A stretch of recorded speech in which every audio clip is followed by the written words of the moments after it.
우리가 함께 하나 되게 하소서라는 주제로 함께 은혜 나누기 원합니다.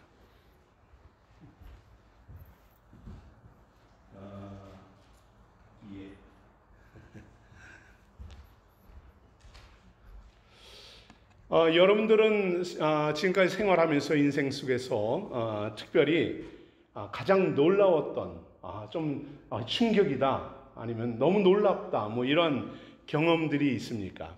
혹시 뭐 특별하게 나는 이때 너무 충격을 받았습니다. 아니면 기뻤습니다. 놀랐습니다. 특별히 있는 분 계신가요? 없습니까? 예. 저는 개인적으로 저희 막내 슬지가 태어났을 때 얼마나 놀랐는지, 그 태어난 순간이 얼마나 놀랐는지 모릅니다. 저희 큰아이들 쌍둥이는 사실 이제 한국에서 출생을 하여서 그 시간에 아이들 출생하는 시간에 예배 설교를 하고 있어가지고 아이들을 못 봤습니다. 그래서 나중에 난 뒤에 예배 마치고 가서 그때 이제 봤는데 저희 막내 출산은 모든 과정을 함께 했어요. 근데 솔직히 그때 너무 큰 충격을, 쇼크를 받았습니다. 저 개인적으로. 얼마나 놀랐는지 알 수 없습니다. 그 외에 나름대로 이제 한다고 열심히 이제 산후조리도 해주고, 뭐, 아기도 돌보고, 그래서 그때 조금 점수를 받았습니다. 자, 여러분도 동일하겠지만은 가정에 한 아기가 태어난다는 것 얼마나 감사하고 놀라운 일인가요? 부모, 그리고 가족, 모든 식구들에게는 큰 기쁨과 즐거움이 됩니다. 그리고 모든 것이 그 아이에게 맞추어지지요. 시간, 뭐 약속, 밥 먹는 것, 잠자는 것, 모든 것들이 다 그 아이에게 맞춰서 최선을 다해 돌봅니다. 스스로 아무것도 할 수 없는 아기이다 보니 부모는 하루 24시간이 오로지 아기에게 집중되어 있음을 우리가 보게 됩니다. 가정의 시계, 아기가 밥 먹는 시간에 맞춰져 있고요. 그리고 놀고 잠자고 대소변을 가리는 시간에 맞춰져 있는 것이 맞습니다.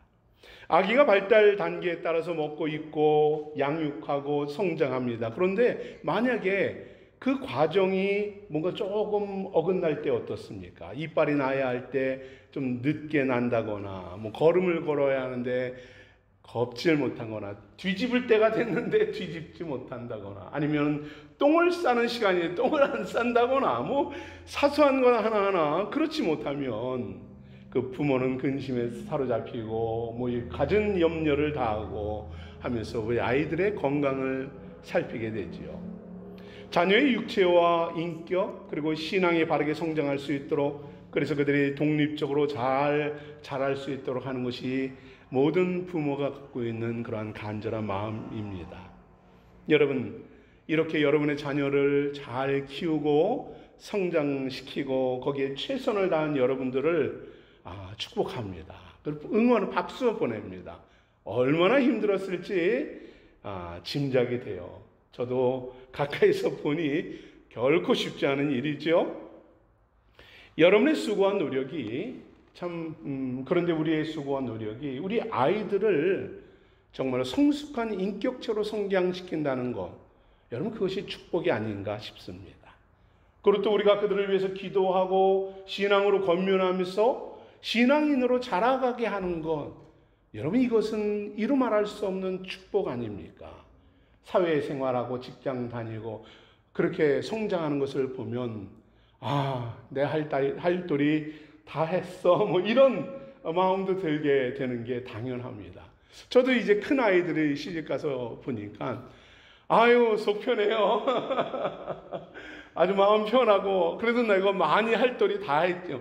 부족하지만 할 일 다 했지 하는 생각 간혹 들기도 합니다. 근데 아직 이제 요 녀석이 아직은 잘하고 있어서 그렇습니다. 여러분과 자녀들을 사랑하시는 우리 주님의 능력으로 여러분들의 가정 속에, 여러분들의 그 사랑 속에, 열정 속에 하나님의 크신 은혜가 풍성하기를 간절히 소망합니다. 여러분들이 애쓰고 기도하는 그대로 하나님이 여러분의 가정 속에 은혜 부어주시기를 정말 간절히 저도 기도를 합니다. 여러분 그렇습니다. 우리 아이들이 이처럼 성장하고 온전하게 자라는 것처럼 이루어야 하는 것처럼 우리 주님은 또 다른 것, 그것을 우리에게 찾으신다라는 사실입니다. 우리는 우리 아이들에게 마음이 쏘여 있는 것처럼 우리 주님도 당신의 아이들에게, 당신의 자녀들에게 여러분 못지않은, 아니 그 이상 넘치는 사랑과 관심을 보이고 계시다는 사실, 여러분 얼마나 알고 있습니까? 자녀들은 부모 마음 몰라요. 그죠? 그렇지 않습니까? 우리는 제대로 하나님 마음을 모릅니다. 그러나 우리 하나님, 주님은 우리보다 더 간절함으로 여러분을 바라보고 계시다는 사실입니다.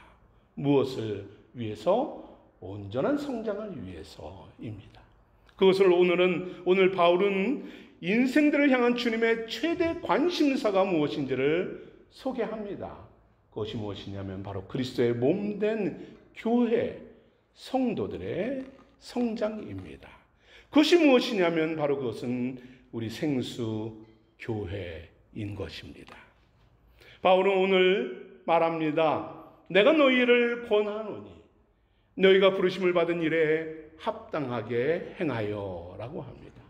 다른 말로 쉽게 말하면 바르게 살아라는 거예요. 신앙인으로 내 자녀답게 바르게 살자라는 말입니다. 이게 주님의 마음이에요. 여러분, 성도에게 합당한 삶은 무엇일까요?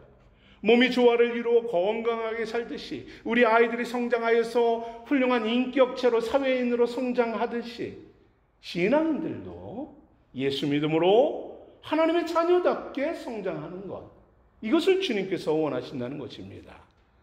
이 신앙이 건강하게 세워지기 위해서 주님은 말씀하죠. 12절에 합니다. 이는 성도를 온전케 하며 봉사의 일을 하게 하며 그리스도의 몸을 세우려 하십니다. 우리를 통하여서 그리스도의 몸을 만들어 가기를 원한다. 그리스도와 닮은 자가 되기를 원한다. 주님의 몸 안에서 온전히 자라고 성장하기를 원한다라는 것입니다. 바울은 1장에서 그리스도의 몸, 이것이 무엇인가를 이야기합니다. 1장 22절과 23절 우리 함께 한번 읽어볼까요? 다 같이 읽습니다. 시작.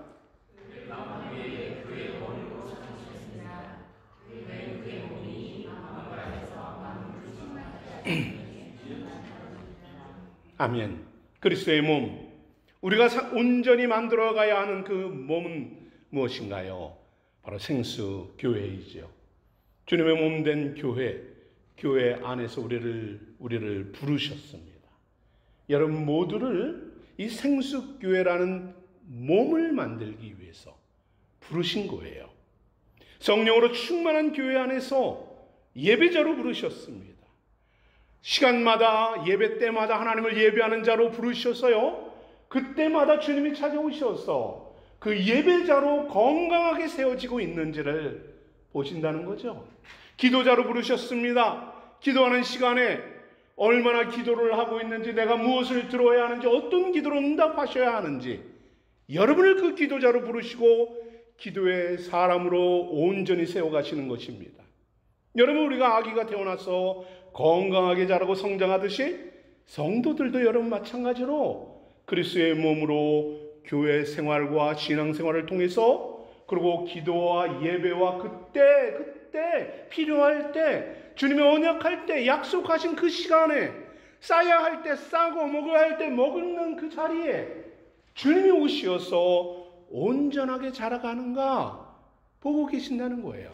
에이, 뭐 주님, 목사님 주일에 한 번만 예배하면 다 되지, 뭘 그게 다 일일이 할 필요가 뭐 있습니까? 뭐 묵상하고 기도하고 뭐 이렇게 번거롭게 많이 요구합니까? 내 믿으면 됐지. 여러분, 과연 그렇던가요? 우리 아이들 밥만 잘 먹으면 되던가요? 아니면 똥만 잘 싸면 됩니까? 아니죠.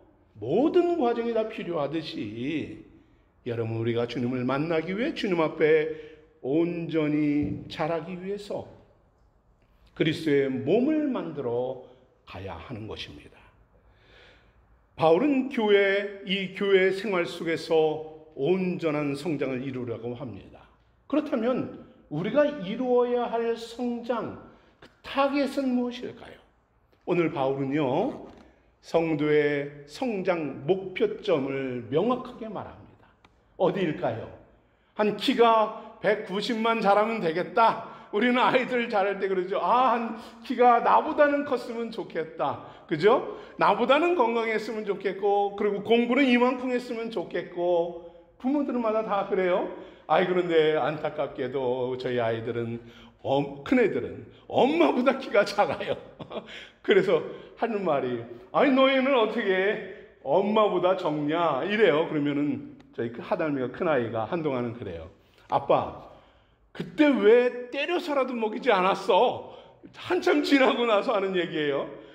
그 얘기를 하길래 황당해가지고, 야, 엄마, 아빠가 너 얼마나 먹으라고 입에까지 떼어먹여줬는데 그때마다 얼마나 아빠한테 짜증 부렸냐, 뭐 이런 말을 하죠. 그래도 때려서라도 먹였어야지. 지나고 나서 하는 말입니다. 여러분, 때려서라도 먹여야 될까요? 장성한 분량에까지 이르도록 성장하도록 주님 우리에게 말씀합니다. 그럼 그 성장의 타겟은 무엇일까요? 오늘 분명하게 바울은 말하죠. 그리스도의 장성한 분량이 충만한 데까지입니다. 그리스도의 장성한 분량. 여러분, 우리가 성장해야 되는 목표점은 예수님이다라는 거예요. 예수님만큼, 예수님처럼 성숙해야 된다라는 것이에요. 키가 하늘까지 자라라는 말이 아닙니다. 예수님의 인격, 예수님의 거룩성, 예수님의 영성, 예수님의 사랑, 이 모든 것들이 예수님만큼 자라야 한다.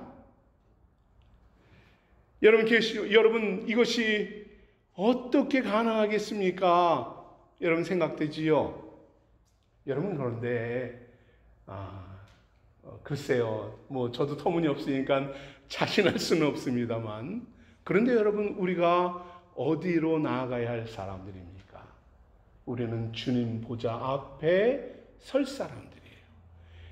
하늘 보좌에 계신 주님 앞에 나가서 주님과 함께 보좌에 앉고 하나님을 찬양하고 예배하는 그 자리로 나아가는 거예요. 여기가 아니라, 지금이 아니라 우리의 최종 목표는 하늘 보좌 앞입니다. 계시록에서 분명히 이와 같이 말합니다. 보좌에 앉으신 이와 어린 양에게 찬송과 존귀와 영광과 권능이 세세에 돌릴지어다. 누가 하는 말이 고백인가요? 누가 하는 찬양인가요? 예수님을 닮고 예수님의 장성한 분량에 이르러서 주님 앞에 간 주의 백성들이 하나님 보좌 앞에 나아가 경배하며 찬양하는 것이에요. 나는 저거 불가능해요 말할 수 있습니다. 지금은 그럴 수 있지요. 그러나 우리는 주님 보좌 앞에 나아가 경배할 자들입니다.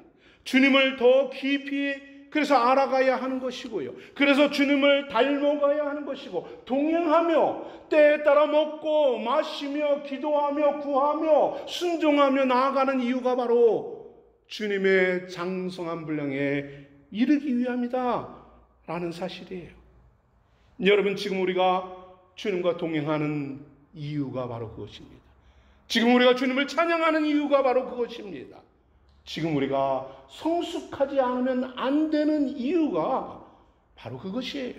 주의 말씀 앞에 무릎 꿇지 않으면 그 장성한 분량에 이룰 수 없기 때문에 무릎 꿇는 거예요. 주님의 말씀에 순종하지 않으면, 예배하지 않으면 나는 병들고 죽어갈 수밖에 없으니, 온전한 성장을 이룰 수 없으니 그 앞에 무릎 꿇고 부르짖는 이유가 바로 그것입니다.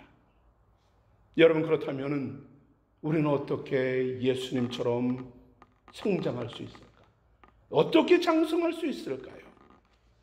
바울은 이것에 대해서 오늘 우리에게 말씀해 주고 있는 것입니다. 바울은 교회의 머리는 예수님이다 합니다. 여러분, 예수님 멀리 계신 것 같죠? 그렇지 않습니다. 예수 그리스도는 머리예요. 그리고 그 성도는, 교회는 주님의 몸입니다. 오늘 본문에서 말씀하죠. 오직 사랑 안에서 참된 것을 하여 범사에 그에게 잘할지니 그는 곧 머리니 곧 그리스도라. 예수님과 함께 예수님의 우리 몸 교회된 그 지체된 성도들이 붙어 있는 것, 여러분 머리이죠. 떨어뜨려 놓고 생각할 수 없습니다. 먼 것 같지만 모든 것은 다 머리로부터 오는 것이에요. 영양도, 삶도, 지혜도, 지식도, 결정도 모든 것이 머리로부터 옵니다. 우리 주님이 이와 같습니다. 몸이 머리에 붙어 있을 때에 생명을 알게 됩니다. 성장을 추구하게 되죠. 성숙으로 나아가게 됩니다. 이와 같이 성도도 예수님께 붙어 있을 때, 예수님과 함께 할 때, 여러분 생명을 얻는 것이에요. 예수님과 함께 하지 않는 삶, 그것은 어떤 삶일까요? 다른 말로는 머리에서 끊어져 버린, 잘라져 버린, 교수형 당한 것과 다를 바 없는, 바로 죽어버린 한 줌의 흙에 불과한, 한 줌의 흙덩어리에 불과한 삶이다라는 것입니다. 예수님과 한순간도 떨어질 수 없는 것이에요. 멀리할 수 없는 것입니다. 예수를 인하여 우리가 생명을 얻고 그 안에서 성장하고 성숙한 성도가 되기 위하여서 우리 끊임없이 주님과 링크되어 있어야 하는 것입니다. 무엇보다 교회는 예수님께, 머리이신 예수님께 붙어 있으라 바울은 말합니다. 골로새 2장의 말씀 우리 함께 한번 읽어보죠. 시작.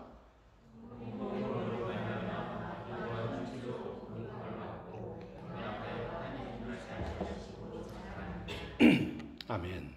바울은 6절을 통해서 교회의 가장 기본적인 구조를 말합니다. 인체에 대해서 이렇게 이야기하는 것 같은데, 인체 해부학 정도는 아닙니다. 그러나 조금 이렇게 설명을 해야만 잘 이해가 되는지, 아무튼 인체에 대해서 이야기해 줍니다. 머리는 그리스도요, 몸은 그리스도의 몸인 교회다라고 합니다. 그리고 몸에 붙어 있는 손, 다리, 발, 발가락, 몸, 다리, 지체들, 이 모든 것들은 그 몸과 연합하는 바로 성도들이다 말씀하고 있습니다. 머리에 붙어 있는 몸과 지체들은 어떻게 연결이 됩니까? 힘줄로, 그죠? 저는 잘 모르겠지만 힘줄로, 혈관으로, 여러 가지 이렇게 방식으로 연결되어서 영양을 공급받고 그리고 힘을 얻고 생명으로 자라게 되지요. 그러면 머리와 몸을 연결하는 이 힘줄, 혈관, 이것은 무엇일까요? 어떻게 예수님과 우리는 끈끈하게 연결이 될 수 있을까? 어떻게 머리이신 예수님께로부터 영향을 공급받을 수 있을까요? 오늘 바울은 본문에서 몇 가지 공통적인 표현을 거듭해서 반복적으로 표현하는 말씀이 있습니다. 먼저 3절의 말씀을 간단히 보면 이렇습니다. 평안에 매는 줄로 성령이 하나 되게 하신 것을 힘써 지키라 합니다. 여러분, 어떻게 예수님과 연결할 수 있을까? 그것은 다른 게 아니에요. 성령입니다. 성령을 통해서, 성령으로 하나 되어서이죠. 주님과 연결하는 방법은 여러분 우리의 힘과 우리의 의지, 우리의 열정 아닙니다. 오로지 성령께서 연결해 주십니다. 영으로 하나 될 때에 한 몸의 지체가 되는 것이지요. 성령은 우리를 하나 되게 하십니다. 그리고 이젠 그 지체 안에서 몸에 붙은 자로서 살아가게 되지요. 예를 들어서 그런데 나 이 몸 싫어요 하고 지체를 잘라낼 수 있을까요? 마음에 들지 않아 난 떨어져 나갈래요 할 수 있을까요? 그만이라고 생각합니까? 있을 수 없는 얘기예요. 왜요? 성령께서 붙여주셨기 때문입니다. 모든 성도, 모든 교회, 모든 지체들은 바로 성령으로 하나 된 그런 공동체라는 것이에요. 교회가 죽지 않도록 우리는 어찌해야겠습니까? 더 성령을 의지하며 기도할 수밖에 없는 것이죠. 힘써 성령의 도우심으로 하나 되어가는 것입니다. 또한 바울은 말합니다. 우리가 다 하나님의 아들을 믿는 것과 하는 일에 하나 되어 온전한 사람을 이루라 라고 합니다. 여러분, 성령으로부터 우리가 이제는 하나 되었어요. 붙어 있습니다. 이제는 믿음으로 그리고 성령의 예수 그리스도 안에서 같은 비전과 소망으로 더 주님을 알아가기 위해서, 그 믿음의 삶을 살기 위해서 하나가 되어지는 것이에요. 예수 안에서 하나 되어지는 것. 나는 관심 없습니다. 나는 그렇게 할 수도 없고요. 하고 싶지도 않아요. 여러분, 예수 앞에 이렇게 우리가 말할 수 있나요? 그렇지 못하죠. 예수 안에서 하나 될 때에 그가 온전해지는 것이에요. 또한 말합니다. 그에게 온 몸이 각 마디를 통하여 도움을 받음으로 서로 연결되고 결합되라 라고 16절에서 말하죠. 여러분, 온 마디가 성령으로 예수님의 비전과 소망으로 교회가 하나 되었을 때에 온 마디가 여러분 연결되는 것입니다. 이 연결은 내가 붙고자 한다고 해서 붙어지는 게 아니죠. 내가 거부한다고 거부되어지는 것도 아닙니다. 살기 위해서 생명으로 온 한 몸으로 만들어져야 하는 것이에요. 하나 되어져야 하는 것입니다. 하나 되지 못하고 끊어진 몸, 여러분, 그것은 몸이지만 얼마나 불쌍한 몸인가요? 그런데 이 몸이 교회라고 우리가 이해할 때 교회 내에 하나 되지 못하는 요소가 얼마나 많습니까? 끊어져 있는 듯한 그런 모습들이 우리 안에 얼마나 많은가요? 여러분, 하나 되지 못하고 연약한 부위가 사실 교회에는 너무도 많아요. 자세히 보면 성도들 가운데도 부서들 가운데도 모든 영혼들마다 연약한 부위가 많습니다. 상처 입고 병들어 있는 부위들이 마디가 너무나도 많다는 것이에요. 나와 상관없다 말할 수 있을까요? 나는 그 파트가 아니니까 괜찮습니다. 내 문제가 아니니까 상관없습니다 말할 수 있을까요? 그렇지 않다는 것이죠. 왜요? 교회는 한 몸이기 때문입니다. 여러분, 우리는 다른 지체들의 고통을 함께 느끼고 함께 그 부위를 가지고 기도할 수 있어야 하는 것입니다. 함께 울고 함께 기뻐하고 함께 슬퍼할 수 있어야 되는 거죠. 내 몸의 한 부위만 다쳐도 우리는 어떤가요? 정말 눈물 콧물 흘리며 절망하고 좌절하지 않나요? 그런데 교회 안에 곳곳에 이러한 상처와 흔적들이 남아있다면 여러분, 우리는 그것을 끌어안고 기도해야 하는 것이에요. 눈물을 흘려야 하는 것입니다. 얼마나 고통스러울지, 얼마나 아플지, 얼마나 힘들지 우리는 함께 그것을 끌어안고 부여잡아 회복을 위해서 기도해야 하는 것입니다. 온전히 치유하기 위해서 약도 먹고요, 약을 바르기도 하고 같이 싸매고 보호하며 서로를 붙잡아 주며 주님 앞에까지 동행하며 나아가는 것이 바로 이러한 교회인 것입니다. 주님은 분명히 말씀합니다. 각 지체의 분량대로, 여러분, 주님께서 주신 능력대로, 주님께서 주신 힘대로, 주님께서 나에게 물질을 주셨다면 물질로, 내가 사랑으로, 은혜로, 내가 힘껏 할 수 있는 최선을 다하여서 이 부위를 위해서 기도하고 치료하고 회복으로 나아가야 되는 거예요. 나는 관심 없어라는 게 아닙니다. 있을 수 없는 이야기예요. 여러분, 이때 그리스도의 몸이 자라는 것이고요, 성숙해지는 것입니다. 그리스도의 사랑과 열정으로 비로소 우리가 한 몸이 되는 것이에요. 예수 안에서 온전히 하나가 되도록 여러분, 우리는 한 마음과 열정으로 사랑으로 지어져가는 생수교회가 되기를 축복합니다. 아멘. 함께 더 기도하고요, 끌어안고 우리가 기도하고 성장해 나아가기를 여러분 함께 힘쓰기를 권면합니다. 여러분, 오늘 바울은 이러한 그리스도의 몸 교회로 이렇게 성숙하기 위해서, 온전히 하나 되기 위해서 우리에게 두 가지 순종을 명령합니다. 여러분, 이렇게 하나 되는 것 거저되는 게 아니에요.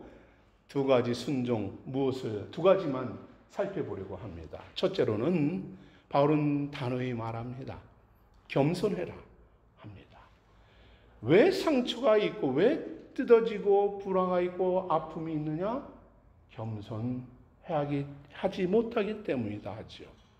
믿음의 성도들에게 요구되는 가장 기본적인 성품은 겸손입니다. 성도는 여러분 누구보다 겸손해야지요. 그렇습니다. 성도는 누구보다 겸손해야 합니다. 오늘 바울은 말합니다. 성도의 합당한 행위를 권면하죠. 우리 2절 함께 한번 읽어볼까요? 시작.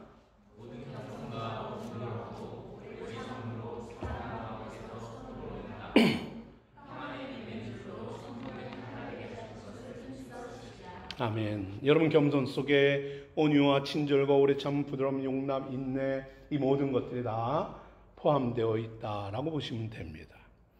여러분 왜 우리가 겸손해야 할까요? 사실 저는 제가 조금 교만하죠. 그래서 저는 어려서부터 항상 듣는 이야기가 좀 겸손해라 라는 얘기를 많이 들었어요. 나는 겸손한 것 같은데 주변에서 항상 좀 겸손해라 그래. 저희 어려서는 저희 어머니가 제가 이제 신학을 하며 이제 뭐 이렇게 한참 할 때 좀 겸손해라, 오케이나 겸손해라. 누누이 말씀하시다. 이 결혼을 했더니 또 옆에 있는 사람이 겸손하세요. 아이고 아주 귀에 인이 박이 들어 듣는 소리가 겸손입니다. 오늘 일부에 예배할 때 얘기를 했더니 아하하 그래서 좋아요. 그렇다고 너무하지 마세요 이제 했는데 그래도 좋아하더라고요. 여러분 왜 우리는 겸손해야 할까요? 우리의 목표가 예수님 아닙니까? 그런데 정말 우리 예수님이 겸손한 분이셨기 때문이에요. 주님은 말씀합니다. 내 만하는 마음이 온유하고 겸손하니 나의 몽에를 메고 내게 배우라. 그러면 너의 마음이 쉼을 얻으리라. 왜 이렇게 정신없이 살아가냐? 왜 이렇게 절망하냐? 왜 이렇게 근심, 걱정, 염려하며 세상에 이리 치이고 저리 치이고 믿음 없는 자처럼 끊임없이 낙심하고 낭망하며 살아가느냐? 나를 좀 배워라 하십니다. 너가 목표는 나인데 왜 나를 따라오지 않아? 라는 거죠. 무엇을요? 겸손함을 배우라라고 하십니다. 여러분 예수 그리스도의 몸 교회 성도는 예수님처럼 겸손해야 하는 것입니다. 여러분 간절히 원하기는 저도 더 노력하겠습니다만 간절히 원하기는 우리는 겸손 덩어리가 되어야 돼요. 돌덩어리가 아니라 딱딱한 강팍한 돌덩어리가 아니라 겸손 덩어리가 되어야 합니다. 항상 한 대 맞아도 이리 가도 저리 가도 겸손만 흘러넘치는 성도가 되어야 하는 것이에요.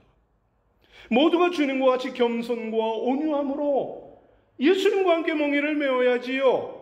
예수님과 함께 쉼을 얻어야지요. 예수님과 함께 영생을 얻어야지요. 예수님과 함께 하늘 보좌 앞으로 나아가 찬양해야 하지 않겠습니까? 겸손한 자만이 이 예수님이 주시는 영화로운 축복을 누리는 것 여러분 기억해야 합니다. 여러분 교회는요 교만이라는 놈이 차례를 틀어서는 안 되는 것입니다. 교만은 주님의 몸을 병들게 하는 것입니다. 교회를 파괴하는 것입니다. 교만은 치명적인 전염병입니다. 그렇게 바울은 하나됨을 파괴하는 이 교만한 말과 행동, 생각을 버리라 라고 경고하는 것이에요. 마땅히 생각할 그 이상의 생각을 품지 말라. 너에게 주신 사명대로, 너에게 주신 능력대로, 네가 할 수 있는 감사한 대로 그 이상 교만한 마음을 품지 말라 하는 것이에요. 주님이 주신 은사대로 믿음의 분량대로 겸손히 맡은 일에 충성해라 라는 것이죠. 지극히 겸손할 때에 여러분 우리 믿음이 자랍니다. 겸손할 때에 여러분 교회 공동체가 한 몸이 돼요. 겸손한 사람들끼리는 네 좋습니다. 내가 할게요. 제가 할게요. 서로 겸손함으로 하나 됩니다. 그러나 교만할 때는 알아서 하겠지, 네가 하겠지, 제가 하겠지, 나는 아니지, 이게 되는 겁니다. 사랑하는 성도 여러분, 저는 여러분과, 저도 물론 마찬가지고요, 여러분과 함께 주님의 겸손을 배우고 싶습니다. 여러분, 예수님이 고난당하고 십자가를 지시기 전날 밤이었지요. 주님은 제자들과 함께 마가의 다락방에 함께 계셨습니다. 이때 사실은 그 하룻밤이지만 어마어마한 사건들이 그 시간 속에 있었어요. 마태와 그리고 요한은 그 시간에 있었던 사건들을 정리해서 말씀을 하죠. 엄청난 사건들이 있었습니다. 간단히 보면 위대한 말씀을 주시고요, 세족식을 행하고 성만찬, 그리고 제자들을 위해서 어마어마한 축복 기도를, 중보 기도를 해주십니다. 이때를 요한은 회상하면서 요한복음 13장 1절에서 이렇게 고백을 합니다. 함께 한번 읽어볼까요? 시작.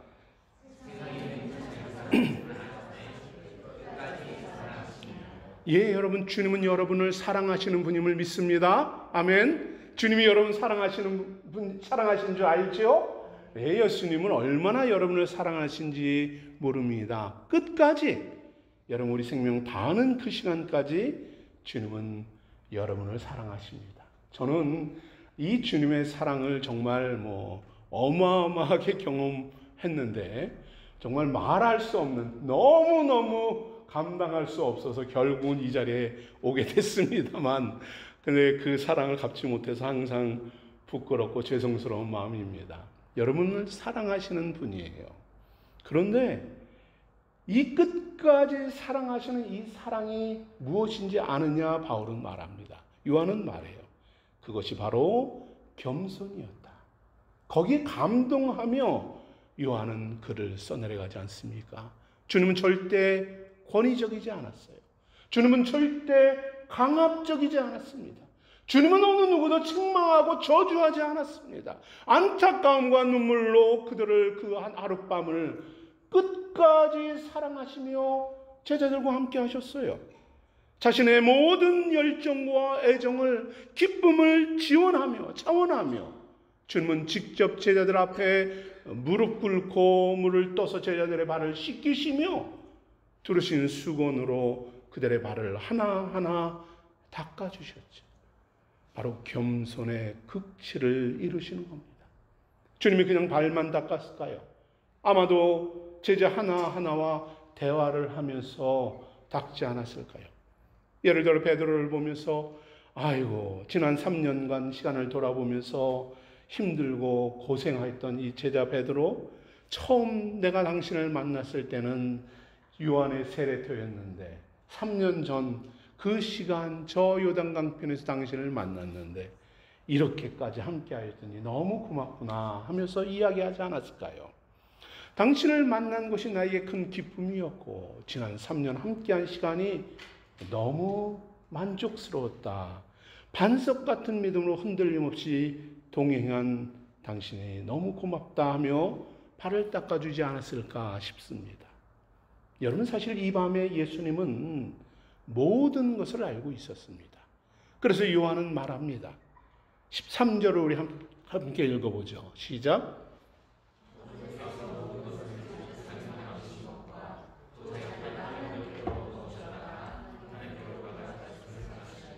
주님은 자신의 존귀함을 아는 분이었어요.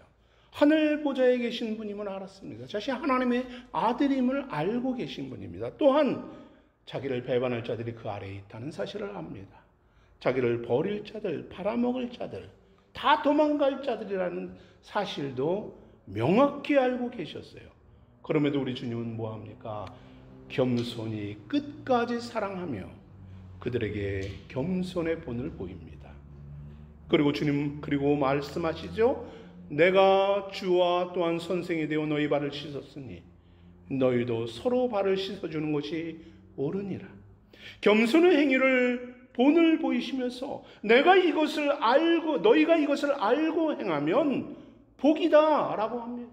나와 같이 겸손하게, 나와 같이 섬김으로 행하면 그것이 복이다, 그것이 사랑이다, 그것이 하나됨이다 라고 축복하시는 거예요.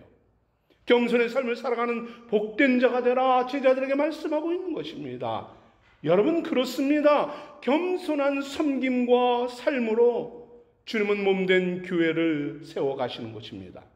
우리도 주님처럼 온유와 겸손으로 섬기는 사람이 되어야 되지 않겠습니까? 함께 짐을 지고요, 함께 멍에를 짊어지는 그러한 주님의 지체들이 되어야 하지 않겠습니까? 그렇게 주의 몸된 교회를 세워가며 하나 되도록 만들어가야 하는 것이 아니겠습니까?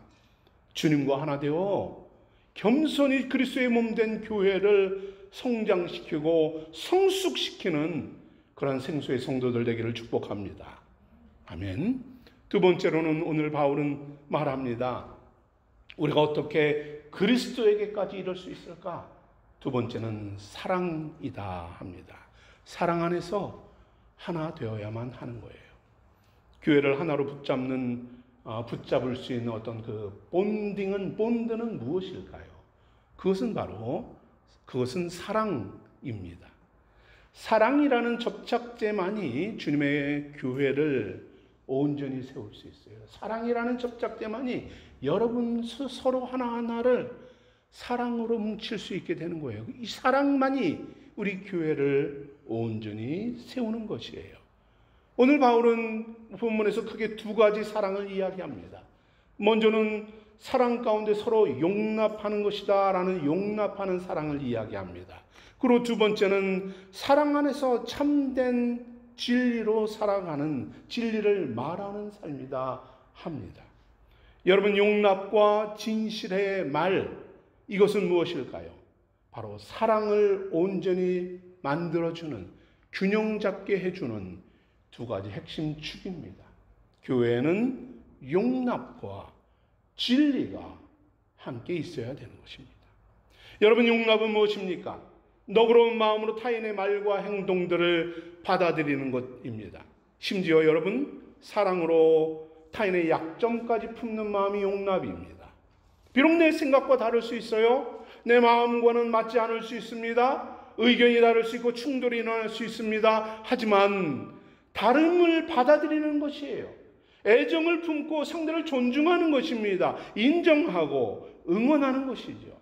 다른 사람의 태도와 행동 마음에 들지 않을 수 있습니다. 그럼에도 불구하고 받아들이는 거죠. 그때 타인도 용납하게 되는 것이죠. 간혹 가다가 말과 행동으로 서로를 불쾌하게 만들 때 있어요. 틀어지게 될 때가 있습니다. 마음이 맞지 않을 때에 충돌이 일어나고 동의하지 않고 도무지 용납하지 못하겠다 할 때가 있습니다. 그래서 가벼운 대화조차도, 가벼운 인사조차도 편하게 나누지 못하는 그러한 사람 관계들이 있지 않습니까? 아마도 자존심이 상하고 그리고 인정받지 못했다는 것에 불쾌한 마음이 들어서 그럴 수 있습니다. 타인을 용납하지 못하면 여러분, 그러나 결국은 자기 손해예요. 그렇지 않던가요? 내가 내 마음과 영혼이 사랑을 잃어갑니다. 그냥 그 사람이 잘못해서 그랬다 쳐도 결국 내 손해예요. 사랑 없는 말과 가식적인 행동만을 내뱉는 그런 사람이 되고 말아갑니다. 결국 자신의 영혼과 몸이 병들어 버려요. 마음 한 구석에 썩음이, 냄새가 올라옵니다. 병들어 가서 결국에는 그 마음을 잘라내고 상처를 입고 고통을 겪은 뒤에야 후회하며 통곡을 하게 되는 것 아닙니까? 여러분, 주님은 배신자까지 용납했어요. 저주하는 자들까지 용납했습니다. 죄의 오물을 뒤집어 쓴 우리가 용납하고 용서하지 못할 것이 무엇이 있겠습니까? 우리를 용서해 주셔서 양자 삼아 주시지 않았습니까? 주의 사랑을 받은 우리가 용납하지 못할 사람 없다라는 사실입니다. 받아들이지 못할 것 아무것도 없는 것이에요. C.S. 루이스는 사단의 생각을 표현을 합니다. 이렇게 표현을 해요. 한번 보겠습니다. 행동으로 옮기는 것만 아니라면 무슨 짓을 하게 두어라. 상상과 감정이 아무리 경건해도 의지로 나타나지 않는 한 해로울 것이 없다. 느끼기만 하고 행동하지 않는 경우가 많아질수록 더 점점 더 행동할 수 없게 될 뿐 아니라 결국에는 느낄 수도 없다 합니다. 여러분, 사단은 어떤 자입니까? 용납하지 못하게 합니다. 받아들이고 함께하지 못하게 해요. 그냥 생각만, 감동에만 빠지게 합니다. 어떤 의지를 가지고 움직이지 못하게 해요. 몸으로 움직이고 행동하지 못하게 하면 결국은 그냥 생각만 하다가 나중엔 그 생각조차도 하지 못하게 될 거야. 그러니까 사단은 야, 행동만 하지 못하게 해, 이러고 있다는 것이에요. 그렇습니다. 용납은 생각하고 좋은 말로 완성되는 게 아닙니다. 용납은 뭡니까? 몸이 움직이는 거예요. 안아주는 것입니다. 위로하는 것입니다. 사랑하는 것입니다. 밥도 한번 사주고 선물도 하면서, 그죠? 한번 등도 두들겨 주고 안아주면서, 여러분 함께 이렇게 도와주면서, 힘든 일이 있으면 함께 울어주고 땀을 흘리고 이러면서 서로를 용납하는 거예요. 타인을 배척하고 거부했던 삶, 생각만 하고 말만 했던 삶, 감정에 휘둘렸던 이러한 삶, 이것에서 벗어나서 이제는 몸으로 움직이며 용납하는 거예요. 여러분 가서 달싹 달라붙는 겁니다. 이게 한 몸이 되는 것입니다. 가운데 틈이 생겨서는 안 되는 거예요. 받아들이십시오. 용납하십시오. 용서하고 용서를 구하고 품어주면서 이해하고 존중하면서 나가는 것, 이것이 사랑이다 라는 것입니다. 또한 사랑은 참된 진리를 말하는 것이다 라고 합니다. 바울은 오직 사랑 안에서 참된 것을, 것과 진리를 말하라 라고 5절에 15절에서 말합니다. 현대인들의 특징이 무언가요? 현대인들은 참 자기 애정이 참 강한 것 같아요. 제가 잘못 이해해도 용서해 주십시오. 근데 제가 볼 때는 참 현대인들은 자기 애가 너무 강해요. 뭐 저도 물론 그렇지만. 그래서 항상 우리는 어떻게 합니까? 긍정적이고 뭐 길을 살리고 듣기 좋은 말만 해라, 이런 말을 많이 하죠. 잘못을 지적받고 뭐 비판과 책망을 받거나 아니면 부정적인 이야기를 들으면 마음을 닫고 귀를 닫아버릴 때가 참 많은 것 같습니다. 물론 어느 누구도 뭐 듣기 싫은 말, 부정적인 말, 비판적인 말 듣고 싶어 하는 사람 없어요. 좋은 사람 없습니다.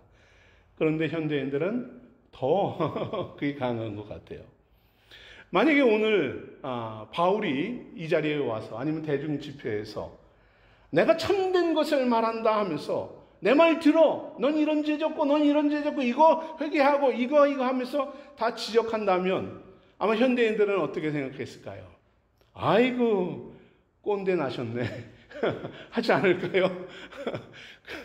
아마 그리고 귀를 닫고 마음을 닫아버리지 않을까 싶습니다.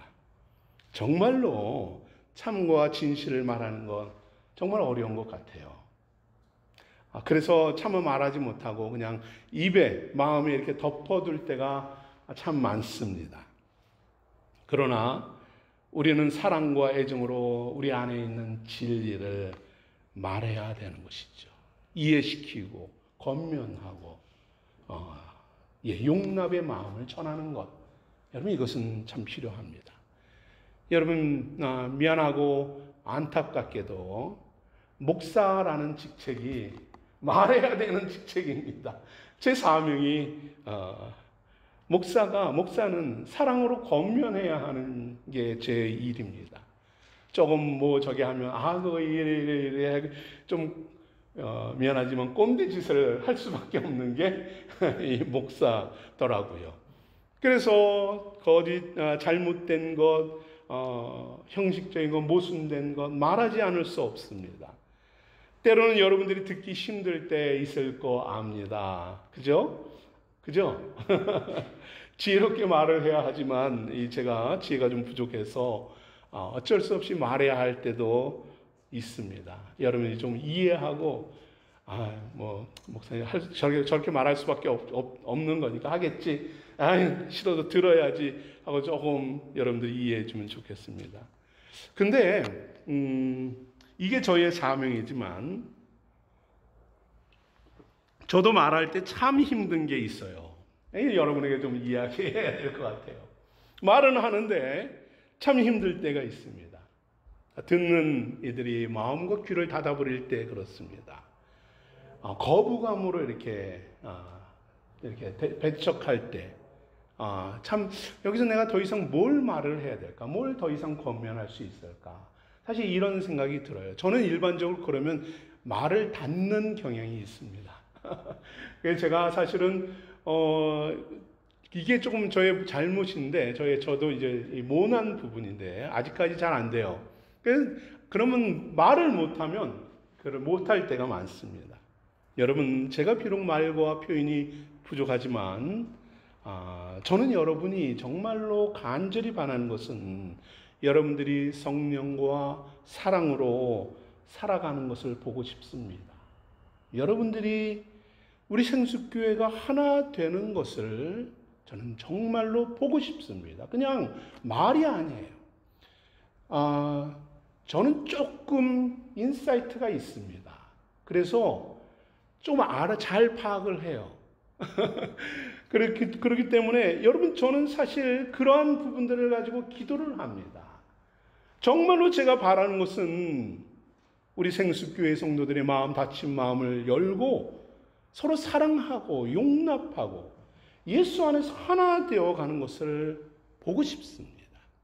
서로 세워주는, 세움받는 교회가 되기를 기도합니다.